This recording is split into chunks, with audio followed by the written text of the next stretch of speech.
Okay, so we're on the bottom of Kuf Aleph on the base. Omer of Kahana, last line. Somebody wants to tell me when they're ready. I am ready. I'm the only one that's not ready. I was born ready. Omer of Kahana, Darish of Nassim Bar Minumi. Now, if you can say Minumi 10 times fast, you get a special prize. Darish of Nassim Bar Minumi, Mishmei de Rav Tanchum. Ner Shel Chanukah, the Chanukah candles. If you put them under 20 amois, right, from the ground, above 20 amois from the ground, pasula, it's puzzle. What's that comparable to? Kesukkah u'kumavui. Now we know a sukkah where the roof, the schach, is more than 20 amas high. So the Gemara in Sukkah says that above 20 amas, the walls end up giving you shade in the sukkah and not the schach. The walls shade the sukkah over 20 amas. Let's say that's 30 feet, a 30-foot high sukkah. The walls end up shading the sukkah. You're supposed to sit in the shade of the schach, not in the shade of the sukkah. And I guess similarly, just the number, the mavui is that cul-de-sac that they used to have in ancient times where everybody's walled courtyard would go onto the cul-de-sac, and if they wanted to carry in the cul-de-sac, they had to make a board at the end of the cul-de-sac on the walls of the entrance, above the walls of the entrance, in order for people should remember that that's the difference between the area you can carry and the Reshus HaRabim. So again, if it's over 20 amos high, people don't recognize it. If they don't see it clearly, and it doesn't make a proper distinction. So it has to be below 20 amos to be kosher. Those are the two cases that are similar. Chanukah similarly above 20 amos, right? People don't see it. Now I think a Chanukah lich, feels a little different because it actually is illuminated. Yeah. So you would think it is better, but Chazal put it in this category of things that has to be with an eye shot. If it's not an eye shot, he didn't fulfill the mitzvah. Omer of Kahana, Dorsh Nasim Ba Minumi. We got him twice here today. This is the last time for Nasim Ba Minumi. What's the meaning of the pasuk? Now, it's only because of this rabbi that we get this pasuk, because it has nothing particular related to what we're talking about. By Yosef Hatzaddik, it says his brothers threw him in Habor rock ve'ein bo mayim, an empty bore with no water in it. So mashma shenem habor rake. If you tell me the bore is empty, any odesh ein bo mayim, empty, I shouldn't know there's no water in it. And what's the pasuk talking about? Empty certainly means there's no water. So what does the pasuk come to teach us? Ein bo mayim. Mayim ein bo. Yeah, water. There wasn't any water. But there were snakes and scorpions. How does that work itself into here right now? Why did they even include? Only Rav Nassim Bar Nimyumi, the rabbi. The only two places in the Talmud that they had the blessing of giving us a name that I can't pronounce. Rav Nassim Bar Nimyumi. He said that's the only reason. Very, very, very common. Once you get the rabbi speaking about his different thoughts, they'll add in the Talmud. We'll talk about the other one just to get through the area of where he was interested. Okay. It's just this particular rabbi. That's the only reason. But how does he know this? Does he know this from a medrash? How does he know this explanation? It doesn't make it. It's a chazal. It's a drasha of chazal. It's not. There's no halachic implication except for the fact that the brothers, according to this, were chayiv misa. You're not chayiv misa for putting somebody into a board. You are chayiv misa if you knew that there were snakes and scorpions in it. The Das Kanim asked an interesting question. One of the very early commentators asked the question, I mean, if there were nachshim and akravim, snakes and scorpions, how can the pasuk say empty? It wasn't empty. Exactly. There were not nachshim and akravim. So he said, well, he says like this, if there were stones and wood, could you say it was empty? He said, no, because the stones and wood are there. But nachshim and akravim, it's not their whole. They move. They happen to have snakes and scorpions, but an hour later there may be no snakes and scorpions. since they're mobile, they can move around and choose their spot. They happen to be there right now, but really, it's an empty hole that happens to have snakes and scorpions in it. Okay. Amar Rabba, Ner Chanukah mitzvah laniach b'tachas b'pesach b'tefach hasamach l'pesach. It has to be within one hand's breadth of the doorway. Now, I don't know if you've had the good fortune to be in Yerushalayim on Pesach or Eretz Yisrael in general, on Pesach, on Hanukkah, but you will find that people have a spot at the entrance of their house where they put the menorah. I actually have one of these boxes. I should have brought it in for show and tell, but it's a box that you can hang, like a mailbox outside your house. And in it goes the menorah, which is l'chadchila how you're supposed to. Everybody can see it. That's very common in Eretz Yisrael to put it outside the door. Where outside the door? If you have your menorah outside the door, where should it be? Obviously, you can't. Again, it's usually they put them in these glass boxes so that they're ventilated. It's kind of a simple thing. It's just made out of tin with some glass, but they're very pretty. Where should you put it? It should go on the right. Right, the right is the main thing. The right is a sign of chesed. Right is all things loving and compassionate. Put it on the right. No, it goes on the left. What's the answer? Small. It does go on the left. Why? Because you already had the mezuzah on the right. Right? You want to surround your doorway with mitzvahs. So if you put the mezuzah on, since you have mezuzah on the right, you put the Hanukkah licht on the left, and then you're surrounded by mitzvahs. Rashi points out, why do we have a mezuzah on the right? But you would think, because most people are right-handed, so when you walk into the house, you lift up your hand and you can touch the mezuzah and kiss it. That's the reason that mezuzahs go on the right. Amar Rabbi Yehuda, Amar Rabbi Asi, Aser lahartzois mois kineged near Hanukkah. You shouldn't take your money and sit. It's funny, Hanukkah geld, right, with your kids. My kids are always counting money by the candles because they're playing dreidel. But you shouldn't l'chadchila take out a wad of cash and count it by the Hanukkah candles. We'll see what's the problem. What's the problem? Not allowed to use the light of the candle? Or it's just not nice. It's just not nice. What's the problem? More is gonna struggle with this. What's the problem? When they said this in front of Shmuel, what's the problem? What's the problem at all? I mean, Hanukkah candles are just light. The mitzvah is to light it, but the light itself, you can't tell me it's like something in the base of Mikdash. Kedusha means something that I can't get a benefit from, like a korban. I can't take the animal that I designated for, the cow that I designated for a korban and ride on its back. That's also because I'm getting a real benefit from Hegdish. But here, there's no Hegdish. What's the Hegdish? The light of a Hanukkah menorah? What's Hegdish about it? Why shouldn't I be able to count my money? But what's wrong with it? Well, let me ask you a different question. When you shecht, we have a halacha like this. When you shecht a chayav oif, a bird or a wild animal, a deer, let's say wild, undomesticated, a deer, caribou. What else is a good one? A giraffe. Mendel Brogna still claims he could shecht a giraffe for us if we could get him one.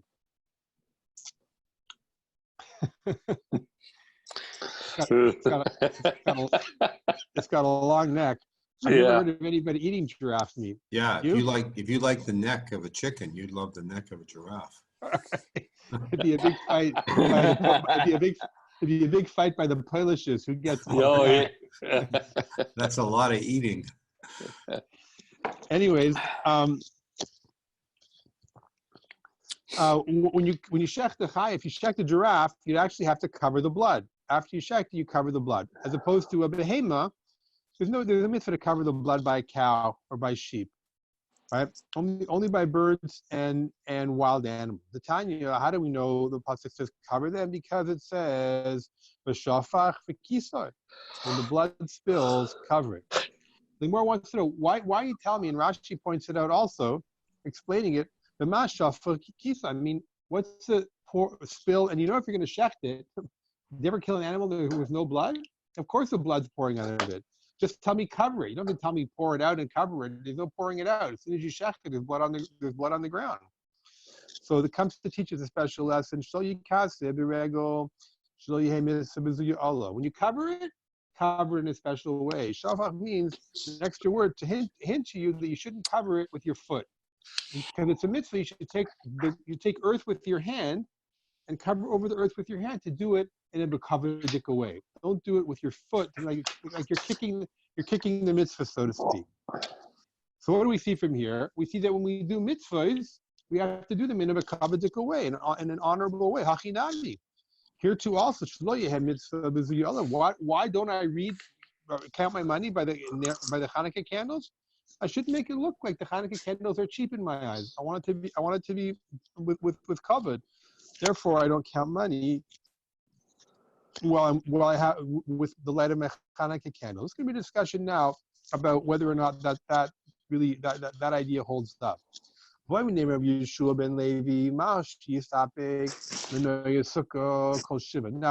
put up sukkah decorations, and some of them in the ancient times, I mean, maybe people do it. They use edibles. Could I pop an apple off the side of my sukkah and eat it during sukkah? I use it for decorations. So doesn't it say our Gemara? You can't just use the light of the Hanukkah licht to count money. So too also, I can't pull the decorations down from my sukkah. It's not appropriate. I put them up to beautify my sukkah. Now I'm pulling them off. It makes it look like the mitzvah sukkah is not important to me. Amar Rabbi Yosef, Mari da Avram. This is the God of Abraham. He's like, what? That's basically I think we translated today. Or are you nuts? How can you compare the Hanukkah candle to the Sukkah? Tali Tanya below Tanya. You just compared something, the Hanukkah lich, which we have no Mistorah for at all, to Sukkah, which we have a Meforshah Mishnah that tells you can't do it. Sukkah Tanya, Hanukkah lo Tanya. Sukkah has a Mishnah. Hanukkah has no Mishnah. We'll say it right now. The Tanya we learned by Sukkah Sachecha, right? When you put the Sach, right, on your Sukkah, Kilchasa appropriately, and then you adorn it.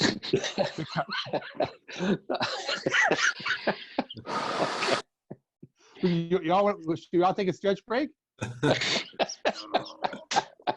Oh, it's good. So you adorn your sukkah. What do you adorn it with? This is gorgeous, guys. The karamim, you have curtains, ubesadinin, hamitziyorin. You have sheets with pictures on them. The children painted pictures of the landscape and the base of Mikdash. Now we get them as a film, a plastic film that you can just apply, right? Talaba egoism, you hung nuts from the schach, afrikisen, persimmon, shkedim, almonds, and pomegranates. The sukkah is looking pretty good right now, no? Mm-hmm. What else? Parichili and avim, bunches of grapes. And you put together some stalks of wheat and hung them. You're showing your gratitude. It's the harvest season, so you're showing your gratitude to Hashem for your blessing. If you have bottles of wine, bottles of oil, and he has bags of flour. I guess they were bagged in a way you knew it was flour. Once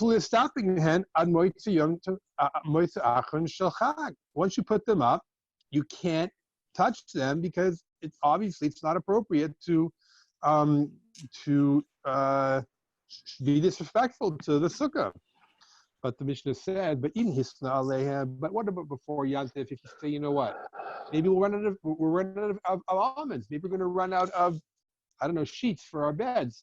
So if you make a condition before you put them up, then you could take them down on Yontif, as long as you make the condition before Yontif. You can't make it on Yontif. Once they're already up, you can't take them down. But before Yontif, if you make a condition and you say, look, I may need this stuff, you can take it down. So that there we have a counter proof. Right here you see that if you make a condition, you're allowed to use the sukkah. So too also I should be allowed to use my Ner Hanukkah. What's the real proof that I shouldn't use the candles of Hanukkah to count my money? The real proof is covering the blood, because we see we don't cover the blood with our foot. We cover the blood. We pick up earth with our hand and do it in an honorable way.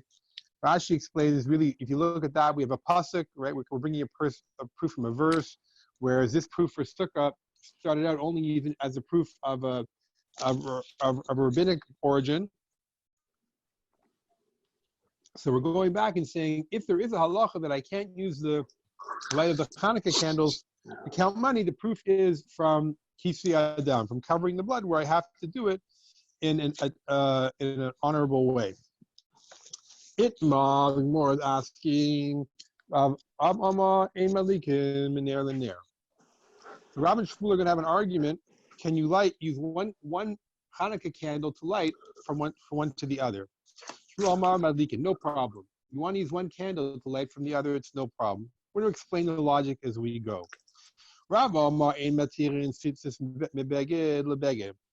And similarly, you can't take the tzitzis from one garment and move them to another garment. Now, what's the question? I mean, what's the big deal about taking your tzitzis from one beged to the other? So the commentaries learn that the problem is the mitzvah of tzitzis dependent on the garment, or is it dependent on the person? Once I have a garment, I own this garment, and it has four corners, am I obligated to put tzitzis on it right away? Or is it just a matter of when I wear a four-cornered garment, I have to put tzitzis on it? So if it's totally depends on the garment, and I'm going to take the tzitzis off, then I'm actually kind of ruining a mitzvah. I have a mitzvah to have this four-cornered garment with tzitzis on it. And so that's Rav's position. Shmuel says, no, it only depends on the person. And once he needs those tzitzis for a different garment, I don't care about the old garment. I'll take the tzitzis off and put them on. And similarly, they had one other argument. We're going to put these three arguments together for an interesting reason, because Rav and Shmuel, we know the halacha is like Rav, but these are going to be the three places in Shas that the halacha is like Shmuel. The halacha is like Shmuel in three places when he argues with Rav. There might be more places when he doesn't argue with Rav. When he argues with Rav, in a whole lifetime of learning together, he won three arguments, and these are them. Rav they argued in a Tana, Reb Shimon, about whether or not on Shabbos you're allowed to drag a bench, right, on Shabbos. The Gemara will explain. Now the issue is, some result that I don't have in mind, some of my intention to get there is I just need the bench. I don't have intention for anything else. If there is a secondary impact because I want the bench, because it's too heavy for me to carry by myself, so I pull it along the ground. And what happens when I pull a bench along the ground? It leaves a mark in the ground. You're not allowed to dig a furrow, so to speak, on Shabbos. So I'm leaving kind of a furrow behind me as I pull it along the ground. So in Rabbi Yehuda and Shmuel have this position. They argue with Rabbi Yehuda all through the Gemara in Shabbos, whether the unintended result of dragging the bench and making a furrow is usher or not, because I don't want the furrow, I want the bench. But I can't get it anywhere else because I can't pick the whole thing up. In all these discussions, between Rav and Shmuel, we always paskin like Rav. Except for these three, like that we paskin like Shmuel. What are they? We're going to repeat them again. Malik in ner l'ner. On Hanukkah, you can use one Hanukkah candle to light another one. Matil and beged lebeged. You can take the tzitzis off of one garment and put them on another. Allah Reb Shimon we hold like Shmuel opinion in Reb Shimon, which is that you're allowed to drag the bench And even though resulting, you're gonna get a furrow. I think it only works if because it's possible that it'll make a furrow. Sometimes it does, sometimes it doesn't. Because if it always did, then it's a secretion. It's a funny thing, but the way that Reb Shimon holds is that the unintentional, if that's not what you intend, doesn't matter if it's a secretion. If you'll see that's his position. The Tanya Shimon Omar Gora Adam meet the piece of a safsel. I'm allowed to pull a bed, a chair, or a bench. As long as my intention is not to make a furrow.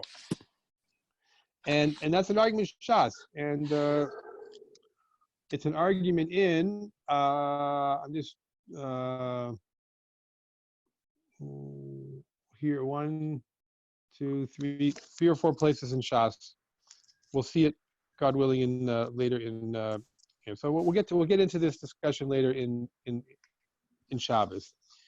Yosef, a certain number of the rabbis were sitting in Rav Adavar Hava. I guess Adavar Hava was the Rav, and the Talmidim came right to speak with him. Yosef Omar, I said, why does Rav hold that you're not allowed to use one Hanukkah candle to light another one? It's a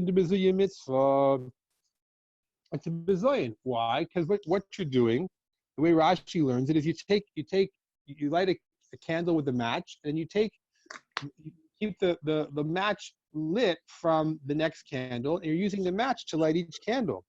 It's a bizayin, right? It's not appropriate to have a match lighting the Hanukkah candles, right? It's there's no mitzvah in the match, and you're using a match to a piece of wood in between you and the mitzvah, so to speak. Rav Adavar Hava said to the rabbi, to his students, "Lo, say too late time. That's not the reason of Rab. You know why? Because it looks like when you put the match in, what you're doing is you're taking a little bit of the mitzvah flame, and I have a candle lit, and I put the match in to light into the Hanukkah candle. So I'm reducing the Hanukkah candle by lighting the match, right? It goes down a little bit until it lights, and then it comes back up. So it's a machishi mitzvah. I'm reducing the mitzvah. The my benai. What would be these two explanations about either bezuye mitzvah? It's not appropriate, or I'm reducing the mitzvah. What would be a distinction? What if you're just lighting one candle to the other? And obviously, if I use the next Hanukkah candle, no in between, not a piece of wood, not a match, it said it's not appropriate for the mitzvah. Then 2 candles, I'm lighting the next candle. I can certainly light one candle to the other, that's no problem. But even if I'm using 2 candles, the next candle will reduce the previous candle, right? So the achushim mitzvah, that should be no good also, because I'm reducing the mitzvah. So which one is it? What's the reason of Rav? Sorry, Rabbi, can you just clarify? Are we talking about within the same Chanukiah, or from one? We're talking about one. The same Chanukiah. Can you use a match in between, right? So you light the first candle with a match, and you take the second candle and you use. I guess your match burnt out, so you light the match again with the first candle. Now you want to light the second candle. So is it appropriate to light the candles with the Hanukkah candle with the match? Because you're using the Hanukkah candle itself to light the match, and now you're using something that's not a mitzvah. The match isn't a mitzvah. The Hanukkah candle is a mitzvah. So did they not use the shamish? Like, was it a different way that they lit the candles, or?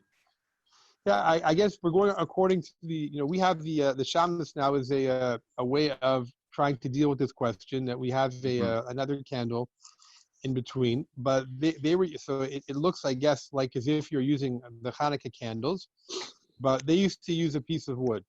Or it's possible when they normally lit a fire, they used a piece of wood to light it, and therefore they're keeping the piece lit using the Hanukkah candles. So we said if you're using the candles to light, one candle to light the next, then clearly that's not disgracing the mitzvah because I'm using one for another mitzvah. But if I'm using, right, but if the problem is that I'm decreasing the mitzvah, right, I'm decreasing the mitzvah, then every candle I light with another candle, right in the beginning of the lighting, I reduce the flame by putting the first wick into the second wick into the first wick. So on the second last line,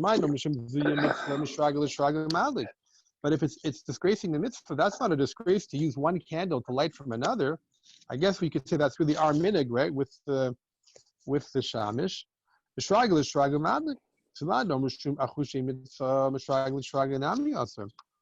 Right? But the one who says that if you're using two candles, nonetheless, it does fall into the problem of reducing the flame in candle number one. So Masif of Avaya asks the following, try a similar case. Let's see if I have something that's holy and something that's profane. Am I allowed to use them to some benefit? Ma'aser Sheni. So we know we have a mitzvah to separate Ma'aser Sheni. If we live too far away from Yerushalayim, so we evaluate it, right? And we bring the money to Yerushalayim and we eat it. We buy food in Yerushalayim. We can't eat our Ma'aser Sheni in Yerushalayim because it's too far.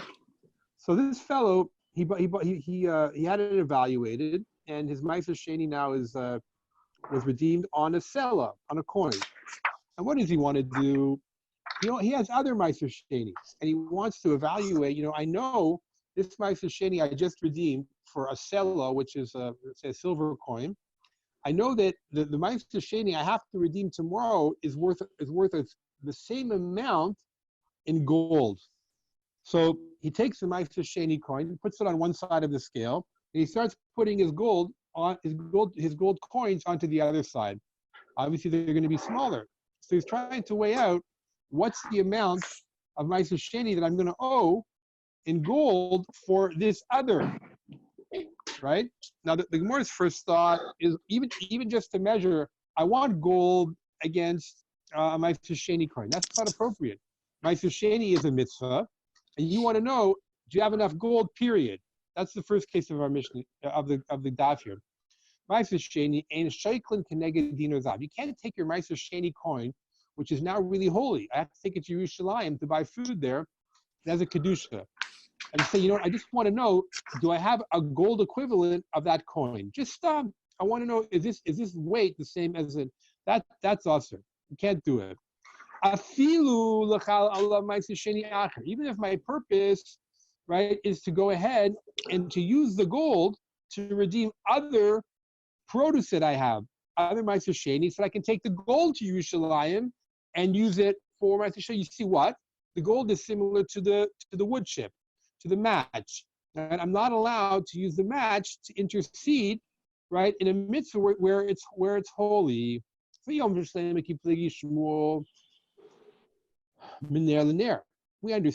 if the argument was lighting one candle to the other. But everybody says using a match is usher, then we understand this brisa. Then it's not going to be a contradiction, this mitzvah, because this mitzvah is talking about, this brisa is talking about Ma'aser Sheni and other Ma'aser Sheni, right? But if you want to tell me that a piece of wood, right, which would be similar to trying to use gold, right, to have a this price is certainly says it's usher. I would never be allowed to use a match, right, which would be the only case they could argue in is from one candle to the other. Gemara says no. Oh, Rabbi, what's the problem in this case? It's a different problem. You're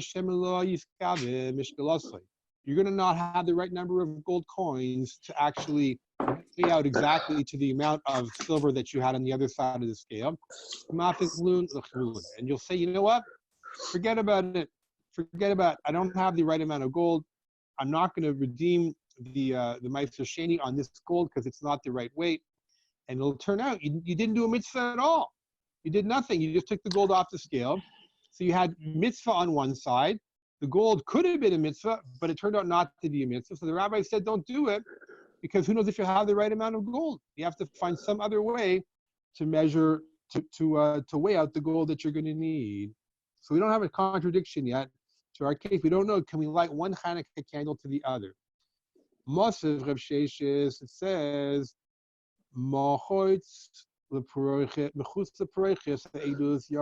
menorah has to go in the holy, in the Kodesh, outside of the Kodesh Kedoshim. That's where you should place it. Now the menorah, what do we need it for? Why do we have a menorah? For the light? The whole 40 years that the Jewish people were in the desert, Hashem, a whole night lit up the sky, right? For the Jews had light. So what was the purpose of the menorah? Ella Edusi. It was a testimony. What was the testimony? What was the testimony of the menorah? The Bo'olam Shashchina Shavi Yisrael. To know that the Shina, the divine presence, was always with the Jewish people. Ma'edus. What was the testimony? Menorah is like why don't you say the table was a testimony, or that the Mizbeach Shel Zahab, the little altar that was right next to it. Why don't you say that was a testimony? The Gemara says because it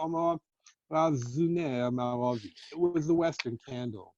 The furthermost candle in the menorah had a nace. What was a nace?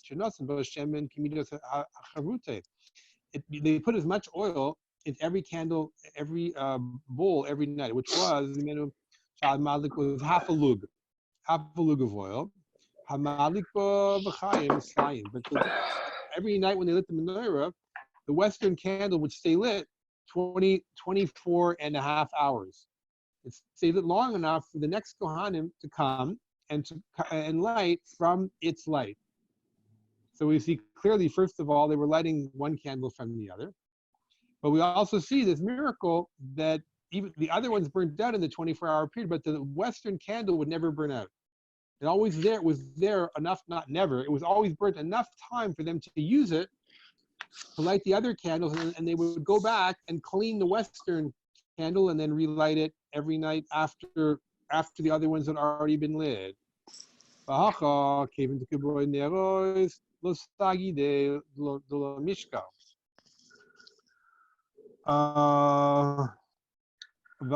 I mean, the more is working on the Havamina, working on the thought that, I mean, how did they light them? They must have had a match, and they used the match to go to each wick and light it. So you see clearly the idea that you're not taking away from the mitzvah by having an intermediary in between them. So that's a kasha, that's a problem. Being the mandal mishum bizi mitzvah, whether you're not showing appropriately, you're using a match in between each candle. That is not appropriate for the mitzvah. Being the mandal achushi mitzvah. If you're using a match, you're going to reduce the light in flame number one in order to light the match.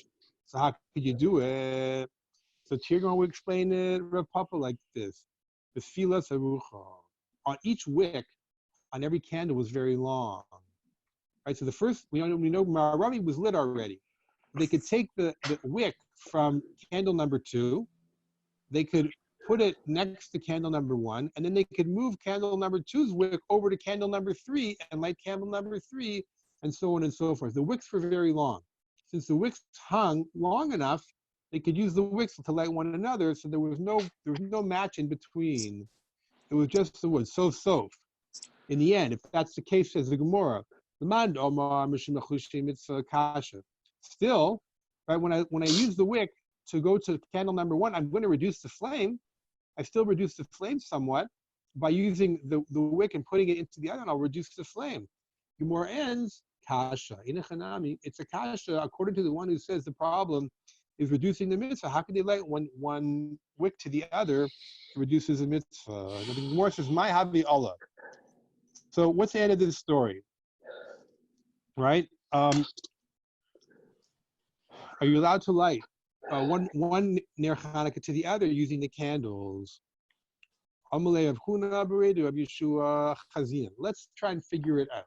Let's figure it out if you're allowed to use one candle to the other. What is the mitzvah of Ner Hanukkah? Is it actually the lighting of the candle? So then I'm using one mitzvah to light the other mitzvah. That should be appropriate. But Gemara goes with a new story here, a new concept. Maybe the mitzvah is to put the menorah in a place where people can see it. Because the whole idea of the Ner Chanukah is parsum nisim, is to publicize the miracle. So maybe my real mitzvah is actually placing the menorah in the spot where people can see it. And if that's a mitzvah, then lighting it, I'm not taking away by how lighting one candle to the from one candle to the other at all. In Malik and I can't light from one candle to the other because the mitzvah is placing it in the right spot. If you want to tell me lighting is the mitzvah, lighting each candle, or mitzvah, we have to figure it out, or placing it down. Let's see. Wait, I don't understand. If this opinion is that the mitzvah is putting the menorah in the suitable place, then you've done the mitzvah, right? So why would lighting from one candle to the other be a problem? Well, I think what you're saying is that the mitzvah is to have it seen. So if we're taking it just like even a small moment of time from the display and using it that for something else other than for display, then that's diminishing the mitzvah. Is that what it means? That's what I'm getting out of it. It's not the act of lighting; it's the act of display.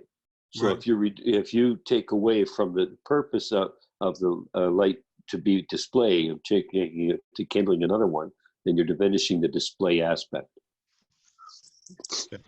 I have to be honest with you. I didn't exactly get this so clear. I mean, I'm trying to look at the commentaries on it, but I don't. The commentary seems a little bit. It's saying that the lighting is not really a mitzvah. The lighting then comes to be not really a mitzvah, and therefore lighting one candle to the other is not appropriate. I don't exactly follow why. Yeah, it doesn't seem to make sense. If the lighting is not the mitzvah, then why wouldn't lighting from one candle to another be okay? Yeah, I'm just looking at have the benefit of a few commentaries over here. Just give me one sec. Yeah, I was thinking about this yesterday also, and my Harusa were also thinking about it, and weren't exactly clear on the Gemara's for in this particular case. But I think we'll see in the end comes out with a pretty strong conclusion. Tashma,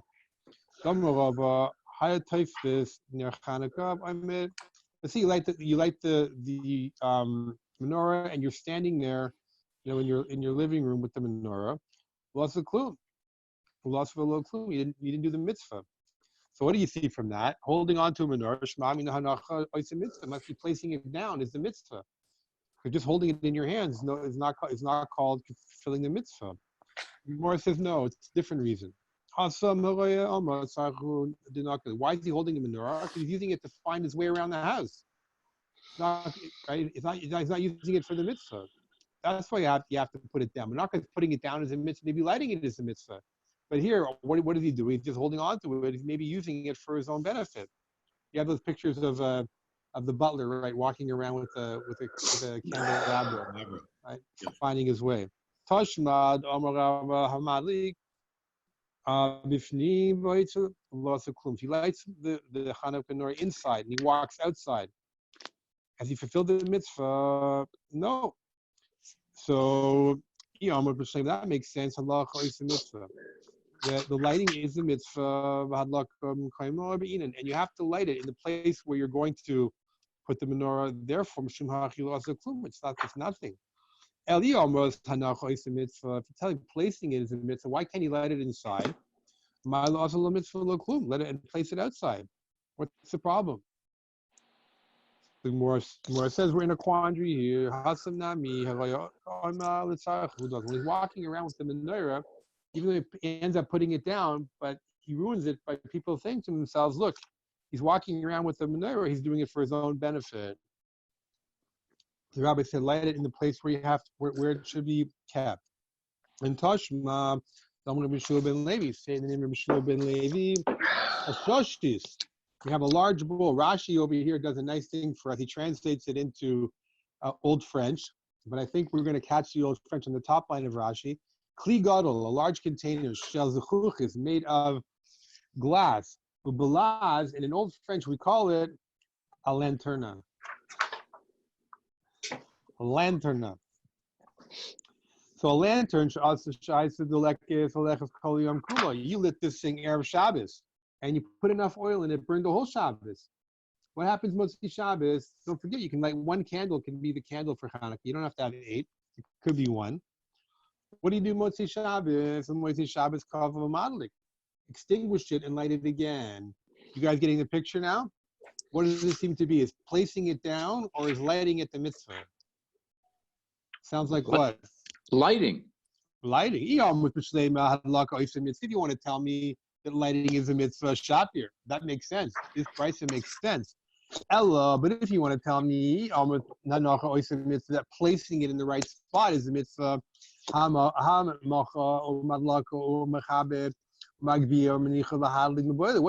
should the Brisa say? Extinguish it, lift it up, put it back down, and light it again. The Brisa doesn't say anything about picking it up and putting it back down. If I don't have any picking it up and putting it back down, what's the clear answer to our question? Is lighting it or placing it the actual mitzvah? And also I'll give you another proof. What is the bracha that the rabbi said after lighting Hanukkah menorah? Asher kedishan mitzvah sevitzivanu lehadalik ner, to light the candle. Shal Hanukkah shmamino hadlak oisem mitzvah shmamino. You see clearly, the mitzvah is to light it and not to place it. And therefore, we're going to say it's mutter lahadlik ner lener. You can light from one candle to the other, as long as you don't use a match. You can't use a match. That's the final answer? That's the final answer. Yay. and the Gemara says in Hashta, now that we're talking about this subject, let's just finish off a couple of Hanukkah halachas. We see from here Hashta, the Amrut Hadlaka Oisa Mitzvah. Now we know the lighting is a mitzvah. Hadlaka Cher straight to the cotton, right? Deaf mute, a fool or a child, they can't light. What's the havamina? The havamina was, if placing it is the mitzvah, then let me place it and let me give it to my son to light, because I did the mitzvah already. It comes out that because lighting is the mitzvah, then I can't let people who are not mitzvah, right? These people are, what they have in common is they're not obligated in the mitzvah. But if placing was the mitzvah, then I could just place it and let them do it. And Isha, a woman has to definitely, is allowed to light the Hanukkah menorah. I'm Rabbi Yeshua ben Levi. Nashim chayavos b'ner Hanukkah shafim hay b'isa haneis. Here we're involved in the miracle. You recall the story of Yehudis, right? That we had this terrible custom of the Greeks that the night before their wedding they had to come to the Greek governor to live with him, and when Yehudis was there, she gave him to drink and cheese and more drink, and cut his head off, and that was the beginning of the victory of the Chashmonaim in the battle against the Yevanim. Hashikar Chavostai.